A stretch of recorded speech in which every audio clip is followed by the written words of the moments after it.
Sometimes it takes a little laughter to get us through the toughest of times. This is Robert Manni, host of Guys TV, and this week my special guest is Fritz Coleman. Fritz will be performing a benefit of his one-man show to help those impacted by the fires in Los Angeles. Join me and Fritz right here, right now on Guys TV. You can also catch me on KCAA Radio here in Southern California, Guys Radio, my worldwide podcast, and we're on UK Health Radio all weekend long. Guys TV, Guys Radio, thanks for your support.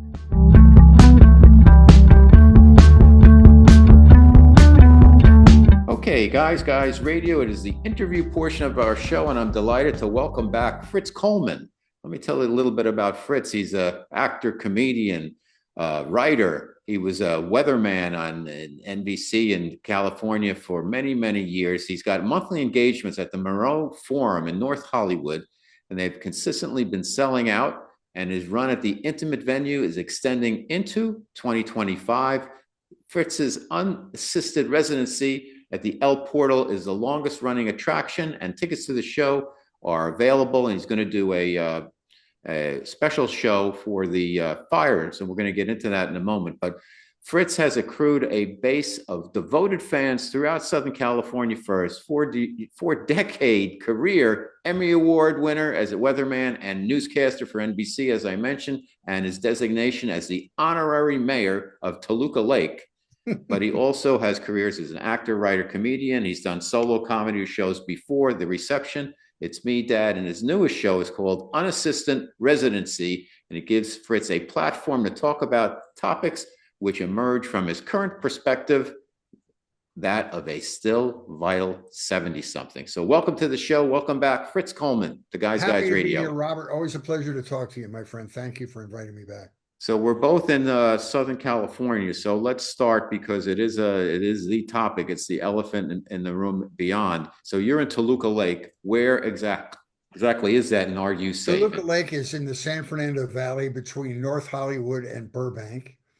We are not in a high fire area right now, but we are, we're attached to people who have lost their homes because these fires are circling Southern California. So we all know somebody, and it's a horrible set of circumstances. Very happy to say we're sort of in the flatlands of the San Fernando Valley, away from the foothills and away from the wild vegetation that usually is a problem for fires. So now, what happened when this started? You mentioned some really devastating winds. Well, I did the weather for 40 years at NBC. And at the beginning of this first Santa Ana event, which was last Tuesday and Wednesday, I experienced the worst wind I'd ever experienced in my career, which was 85-mile-an-hour gusts in Toluca Lake. At Burbank Airport, they had 90-mile-an-hour winds.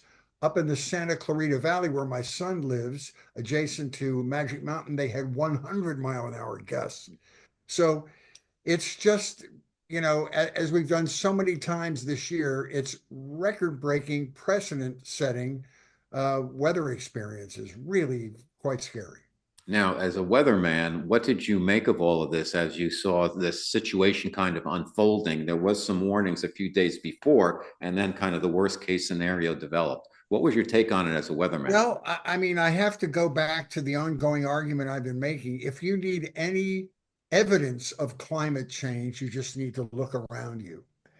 And Santa Ana winds are very much a part of the fabric of Southern California, but up until the last 5 or 6 years, they've been very seasonal, and their season is fall. After the hot winter months, then the position of the earth changes against the sun, and it's October, November. These Santa Ana winds, which are these dry, warm, offshore winds, they come from inland, they come from the desert, and they get pushed down in the canyons and passes of the mountain ranges in Southern California, and they're warmed up and dried out, and they speed down to the coast. And I mean, you have these 80-mile-an-hour winds with almost no moisture in the air, 5 to 10% relative humidity, which is, it doesn't even seem physically possible, but that's what happens. So up until 5 or 6 years ago, they were always seasonal. Now they're going on around the globe, around the clock. And We had this big episode last week, and now we're going to have a period of days up through Thursday or Friday when we have more Santa Ana winds. The normal drill for Santa Ana winds is you'd have a bad episode for maybe 48 hours, then they would go away for a month or so. But now they're consistent and they're ongoing, which is a huge danger to the firefighters. They got a little bit of a handle on these fires over the weekend because they were able to use their air attack. But now these winds just won't go away. They'll be around. They'll be relentless for a week. So I mean, it's very, very concerning. Do you think, and I don't want to put you on the spot here, but you know more about this than I do because I'm from the East Coast. And I'm living out here, and I'm like, wow, because I see the containment numbers, and it's like, wow, these fires aren't contained. Do you No. see them the challenge this week? And this is the week of today is the 13th when we're recording this Mhm. of containment now, or is it as a matter of this could spread, or is this going to get Well, over the smaller? weekend, they started to contain a little bit. I don't know what the exact numbers are today, but they had like 15 to 20% contained in the Pacific fire. The Eaton Canyon fire up in Altadena was a little bit more. The other peripheral fires, the one north Sylmar and the Kenneth fire in northwestern San Fernando Valley, they're almost completely contained. But the only reason they even had any containment, they were at zero containment from Wednesday of last Right, week right. through the weekend, was because they had the winds and they couldn't fly the firefighting aircraft. The tankers that we borrowed from Canada, the water dropping helicopters that they can scoop up water from the reservoirs and from the ocean, they weren't able to fly. And so the reason they were able to make headway over the weekend is because they had the ability to get this aircraft up. If the winds exceed 30 miles an hour up to 70 or 80 miles an hour, they're not going to be able to fly planes. And so it's going to compound the situation. It's going to spread the pre-existing fires and may even start new fires. It's hard to say. So they need to get the work done while before the winds are supposed to pulse back up this afternoon and then be off and on through Thursday or so. So they need to get some work done today.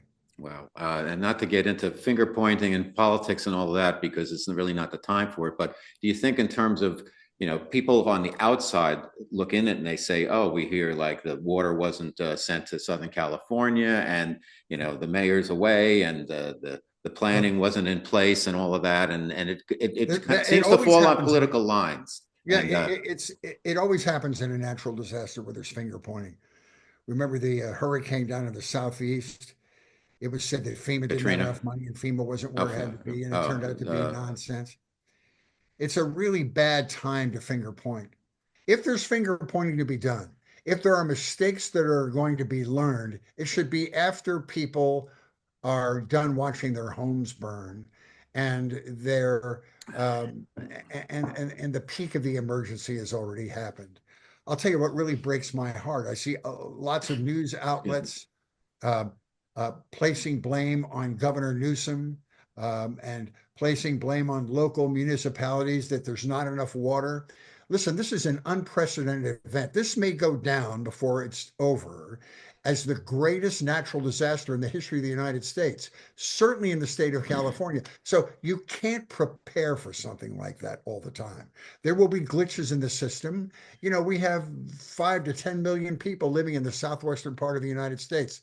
We're the fifth largest economy in the world in California.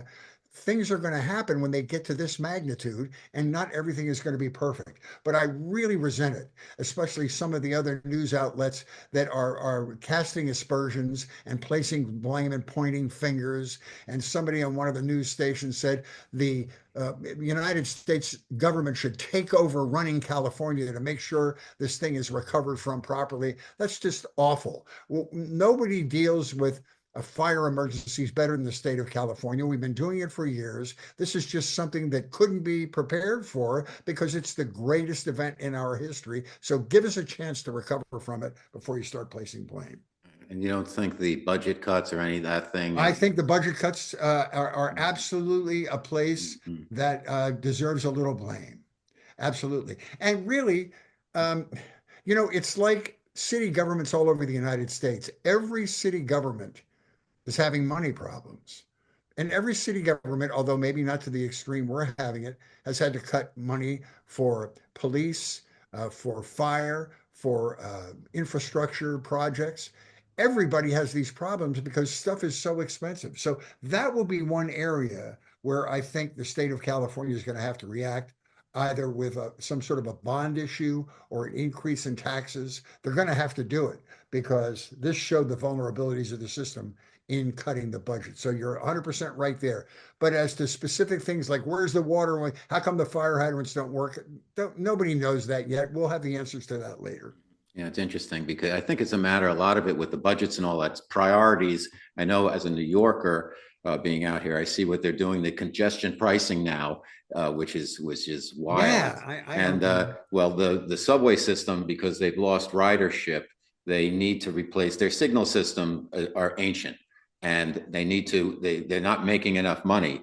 So they need to get the money from somewhere. So they're not getting it from Peter. So they have to get it from Paul. And that means that right. consumers are going to have to, the people who are driving are going to have to fund the shortages for the MTA. So people who I ride think the this is going subway, to be in the off-year election in wild. 2 years. All of this stuff is going to be a huge issue. Yeah.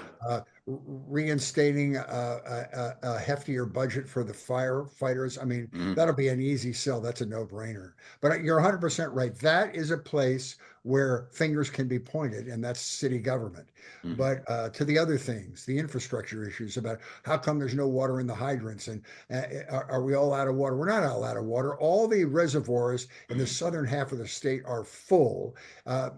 But we also have infrastructure issues like the piping, the delivery systems to some of these places are going to have to be looked at. But let's do that when people are done suffering for a minute.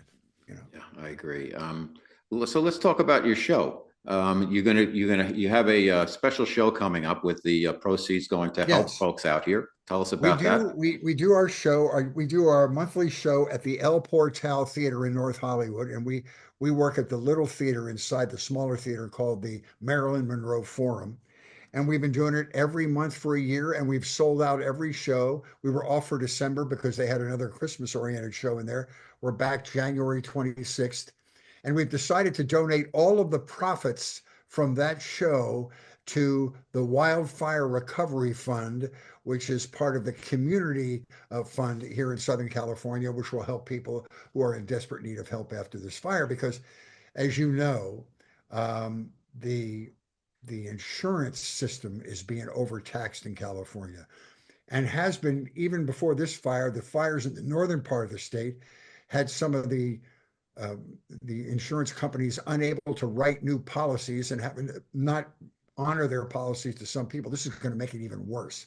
Yes. So a lot of people who may not have needed it a while ago are going to need help. So we're going to do that. So we're going to give 100% of the profits after we pay the rent at the theater and everything. We're going to give 100% of the profits. Okay. It's not going to be a huge amount of money, but people want to be able to do something. They just want to feel empowered to help, regardless of how big or small it is.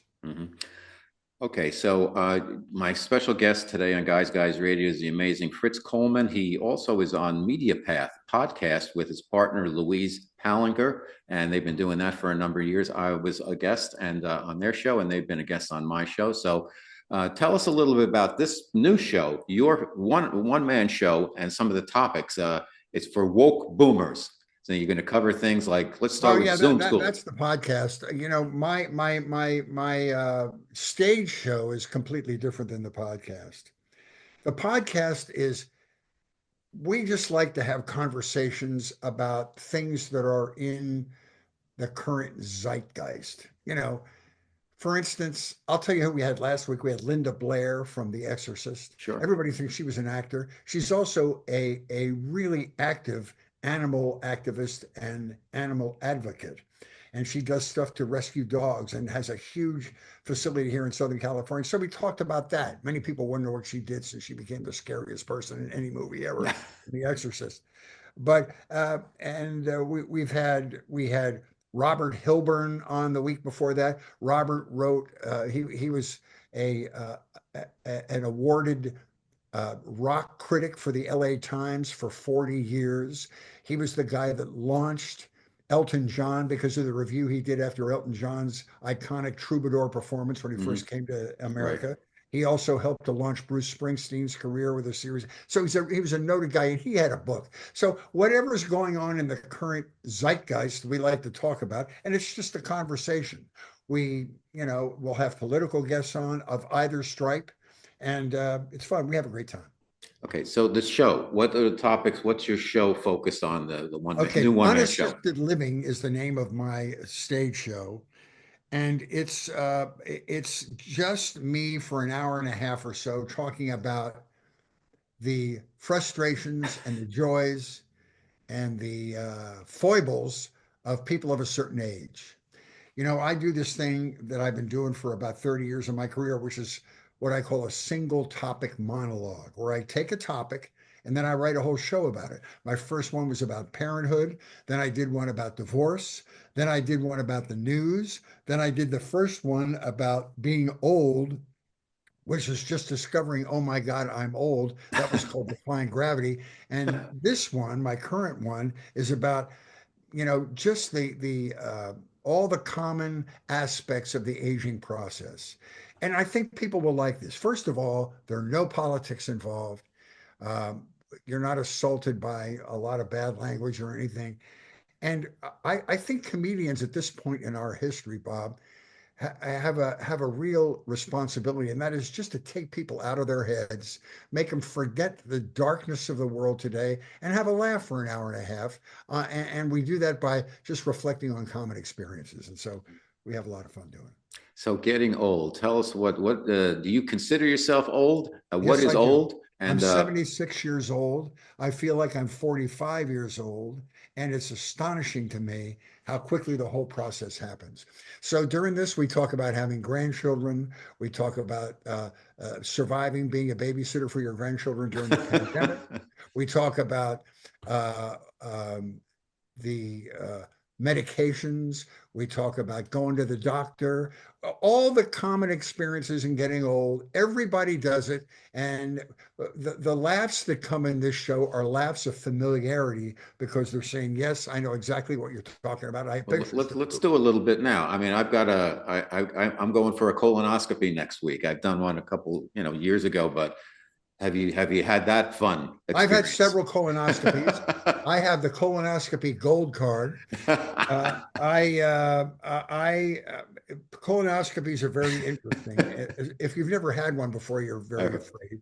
So you'll go to the doctor, you'll go to the hospital, they'll give you a shot of propofol and a Valium, and you'll wake up in what seems like 2 minutes later. And when I went, um, the doctor, when I came out of it, gave me the thumbs up, and I gave him the thumbs up, and he said, "Would you like to see what we did?"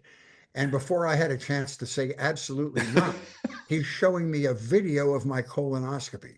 So I'm still half whacked on Valium and propofol.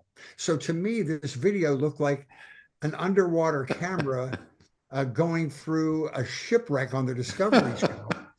And I'm saying, what am I looking at there? Is that like a chandelier from the Titanic, doctor? And so it's that everybody has to do that. I talk about going to a urologist for the first time, the thing every man has to do, and all of those common experiences, having to get up 5 times in the middle of the night. There's not something everybody can relate to in this. If you're of a person of a certain age, if you carry a Medicare card, you need to come and see my show. Oh, it sounds fantastic. So tell us a little bit more about what it's been like for you, the aging process. I mean, there's pluses and there's minuses. Of course, you Well, I'll are tell you on the the plus. clock. I'll tell you the plus. I worked at NBC for 40 years. Very blessed to have this astonishing career, to give my parents a stable home to live in. Broadcasting, it's a very nomadic existence. You can, work at one place for a couple of years and then go somewhere else. To have a 40-year career at one TV station is unheard of. So that was a gift. And when I retired, I was afraid of retirement because when my father retired, my father was the classic post World War II guy where his whole identity was his work. He'd work 12 hours a day. He didn't read books. He didn't go to movies. He would watch Wheel of Fortune and go to bed later. He did that and his yard work, and that was his life. And when he retired, just over time, I watched him implode. You know, he had no quality of life. When he got too old to do his yard work and stuff, he was just he'd sit there on the couch and have coffee and read the paper and do nothing. And I thought, oh God, I don't want that. Well, when I retired, my life is 180 degrees different than that. I have grandchildren. I'm performing again. I'm doing a lot of nonprofit work. I'm on the board of directors of 3 nonprofits. I have 2 grandchildren. My life is so full. I'm having more fun than I did when I worked, and I'm very grateful. So it's not what I expected it to be, but it's fun. I don't feel as old as I am. What is the difference between being a father and a grandfather? What's your take on that? Well, you give them back at the end of the day, as they always say.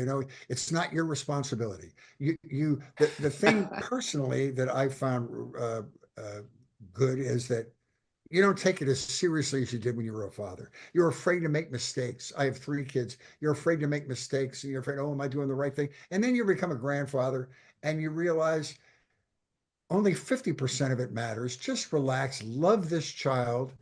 Every child is like a dealing of the cards. All my kids are healthy and wonderful, and they're all 1,000% different than the next one. You just never know. Just love them. It's all about love. And they know that you're there for them. And so it's easier because you don't obsess over it like you did when you were a parent. Now, when you were a parent, was it easier as you had three? Sounds like you had three children. Mhm. Did you learn anything along the way, or was it everyone was a crapshoot? No, I'll tell you what was difficult for me if you want to be serious about that for a moment. I was an only child. I did not have a fabulous relationship with my parents. They weren't warm and fuzzy. My father suffered from alcoholism and he was disconnected emotionally from me. So my big fear was that I would make similar mistakes with my raising my children. I don't drink. I've been sober for 40 years, but I realized that you don't have to repeat your parents' mistakes. You can just love them and give them a quality of life and give them great memories. And I have a much better relationship with my children than I had with my parents because I learned from my parents' mistakes. And they were good people. They were just people who I don't think particularly enjoyed being parents. So I was on my own. So it's interesting. So My I learned from my parents' mistakes. One of the great releases in life is realizing that you don't have to be the same kind of parent your parents were. You're afraid you will be, but you don't have to be. That's great news. Fritz Coleman, my special guest on Guys Radio. Now, I noticed from the notes that you are a vegan now. Tell us about your path No, I'm towards not a vegan. veganism. That's just a topic in my. That's a topic in my show. Okay, so I am a carnivore, my friend. has your diet changed as you've aged, Fritz? Yes, that's a very good question.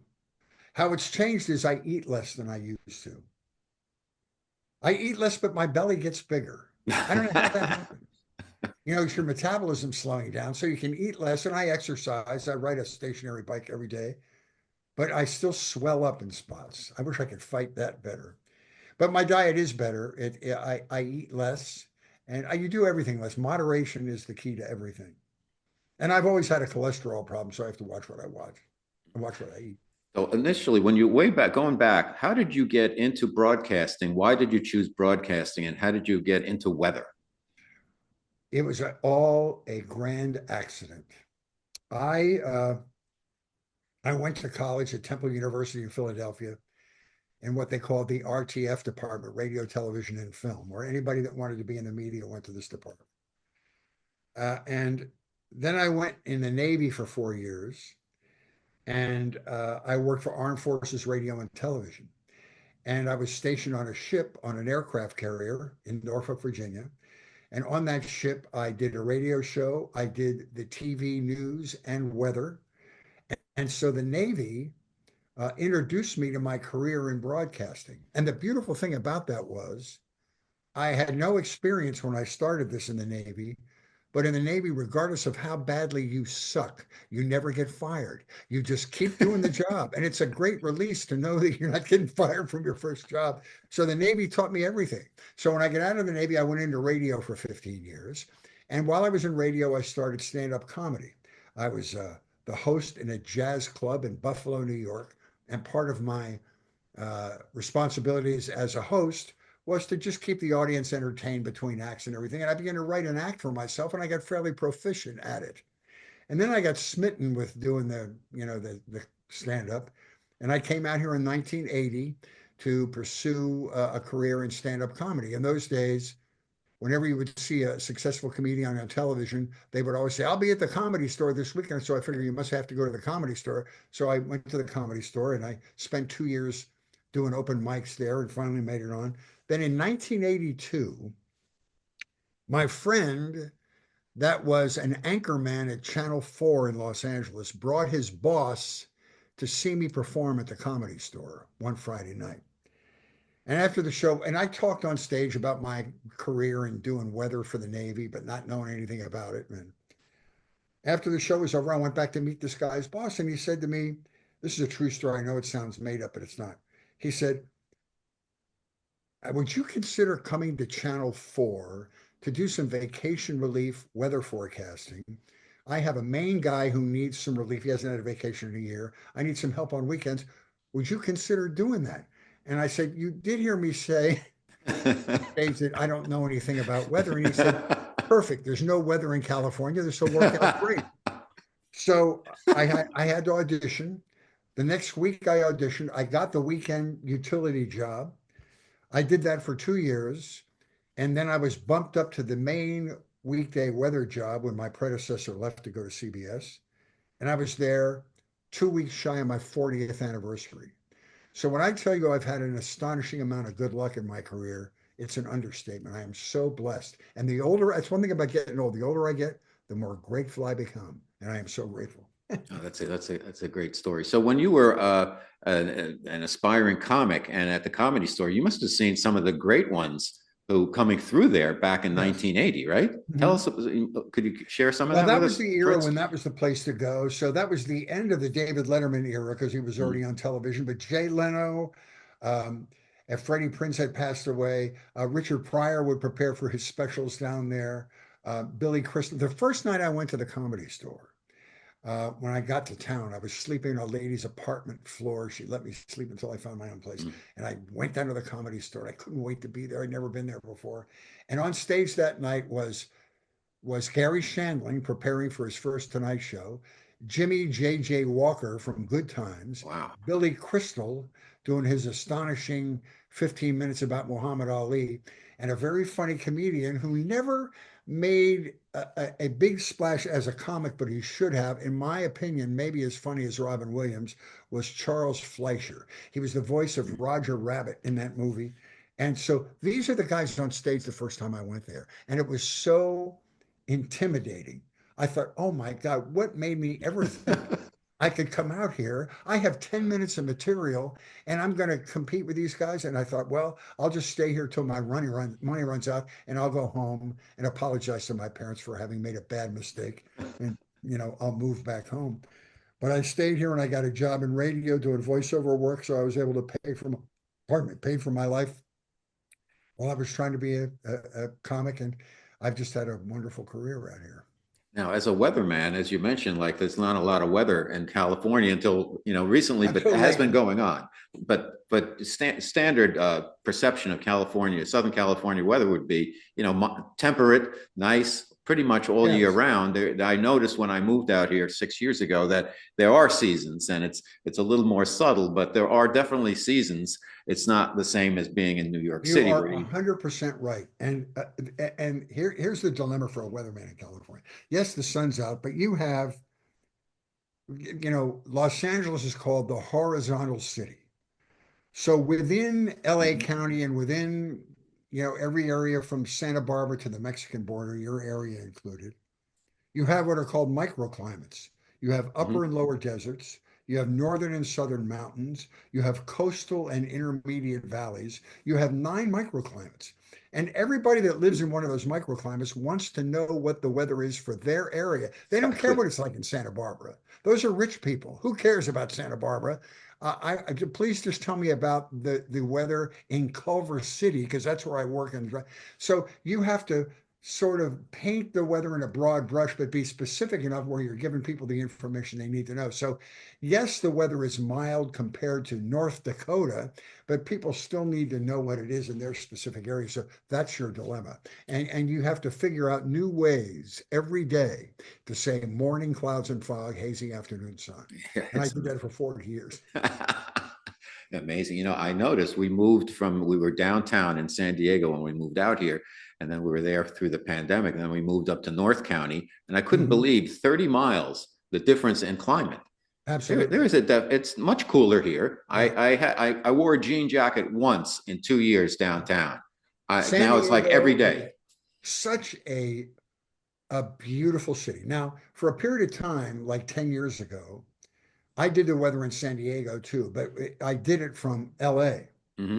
They did this thing to save money called hubbing, which was the smaller markets would use larger market sports and weather guys to deliver the information to their city, and it would save them. They wouldn't have to hire their own weather people, which was a totally misinformed idea, because your weather people and your sports people are part of the main identity of your town on TV.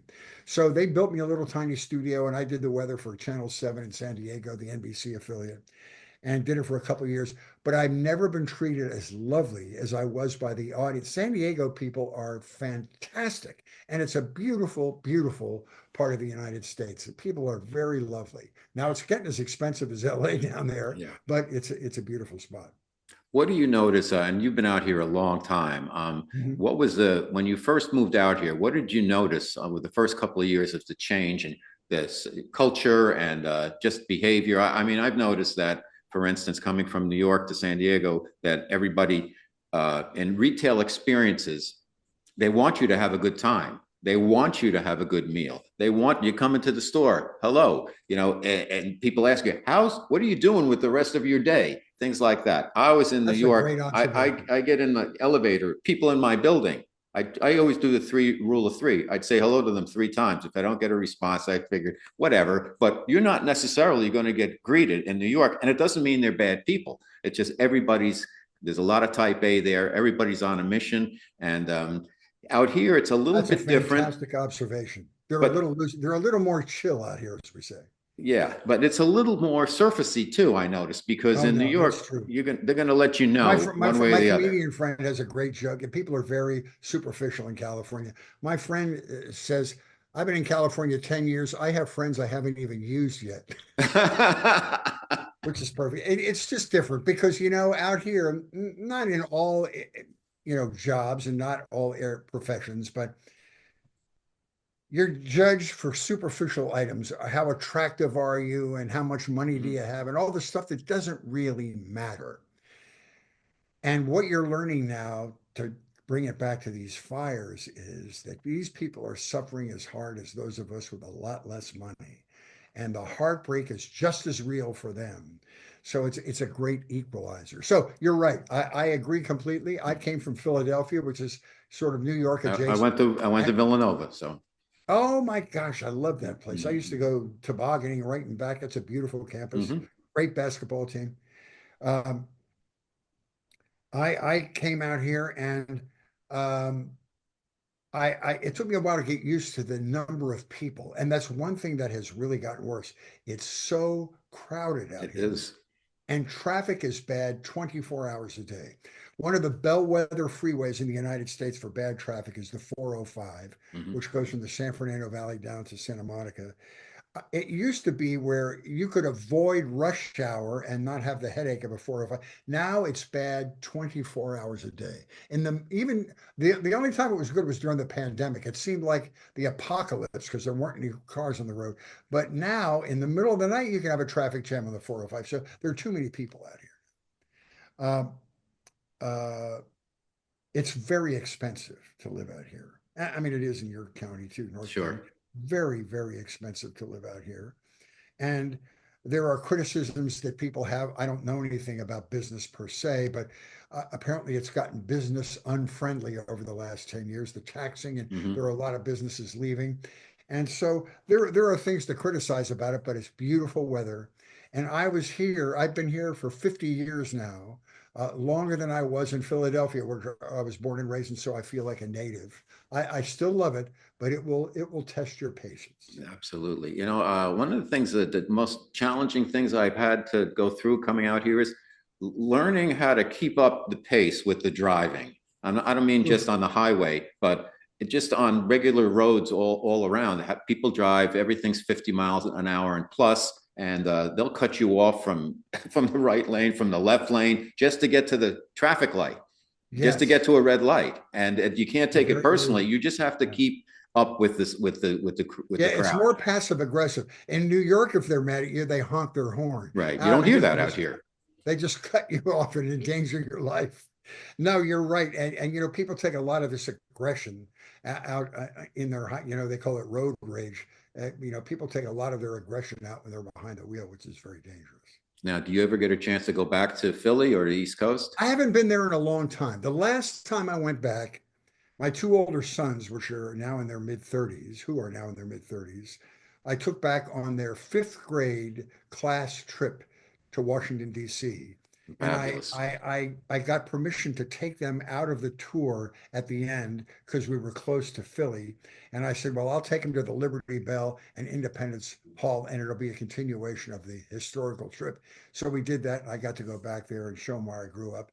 And I will tell you, as a young man, maybe you felt this way in New York too. I couldn't wait to get out of there because you just it's wanderlust. You want to get as a young man, you want to move away from where you were born and raised.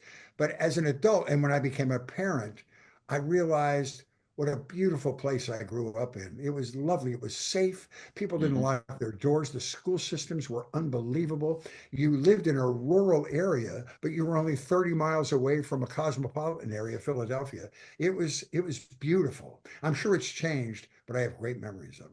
Yeah, kind of the same thing. I grew up in northern New Jersey, and the city was like Oz. So some people, like including myself, I wanted to get into the city. So when I got Yes. there, my career took off in advertising. I got to travel all around the world working on various products, and it was great home base. But after, I think there was a golden age in New York from about 1980 till about 2010. And then things started to go down. And then when the pandemic hit, I don't think the city has come, in my opinion, because I go back there frequently, has ever really come completely back. But I think what happens is, and I think with LA is different also. I remember in the late 70s coming out here for advertising shoots and so much fun that I had then. And now I don't even, to be honest with you, I'm not thrilled to go up to LA since No, it's just super crowded. It's just driving up there. it's It's just a awful. headache. And I'll tell you, when I first came out here and first started getting booked at the Comedy Store in La Jolla, which is not far from where you Sure. live, I remember I was working in radio then, and I was doing both. I'd go down there and come back up. It took me 2 hours and 10 minutes to get from the San Fernando Valley Hmm. to La Jolla. Now, 4 or 5 hours to get down there, depending on what the traffic is like on the five. It's completely waterlogged on the getting down there. It's just crazy. It's just amazing. But listen, you have such great insights and you're fast on your feet. So tell us kind of three bits of advice for those who are turning 70 out there. Stay active and stay healthy. Just take care of yourself. Do a little bit of exercise. I don't do, I used to run. I used to ride a bike. I don't go on the streets anymore because I don't trust myself, but so I ride a stationary bike. And just keep your mind working. Read and stay active with your circle of friends. Friendships are very important. When you get to a certain age, particularly, I haven't lost a spouse. I'm divorced, but there are people that lose a spouse and they lose their circle of friends and their lives get very small. I think that's dangerous. I think it's important to stay active in your circle of friends and use your mind and just enjoy it. Fantastic. Fritz Coleman, amazing. Thank you for being back on Guys Radio. Tell everybody one more time about when the show is and then also where they can find out more about you and Louise. Okay, thank you. Yes, the show we're doing at the El Portal Theater is January 26th. It's 3 o'clock in the afternoon because I have an older demographic and they tend to like to be home Right. by dark. So we're donating 100% of the profits from that show to the Wildfire Recovery Fund to help these people who need it. And I would love to see you can go to elportaltheater.com for tickets. Tickets are very reasonable. And we're going to do it. If you can't come to the January show, we're once a month in perpetuity after that. We've been there for a year and we're going to keep going until nobody shows up. So we hope you'll come. It's Media Path Podcast. You can find us on mediapathpodcast.com. You can go to past episodes, and it's great conversation about a variety of things, and I think you'll enjoy it. Terrific show, terrific work. Fritz, you're the best. Anytime you want to You come are, back on Robert. Guys Thanks for Guys inviting me Radio. back, my friend. I'm glad you're safe and enjoy it down there. You too. God bless. See you later. If you enjoy the guests and content I bring you each and every week to Guys Guys TV and Guys Guys Radio, please support us by subscribing to our platforms and channels. Thank you.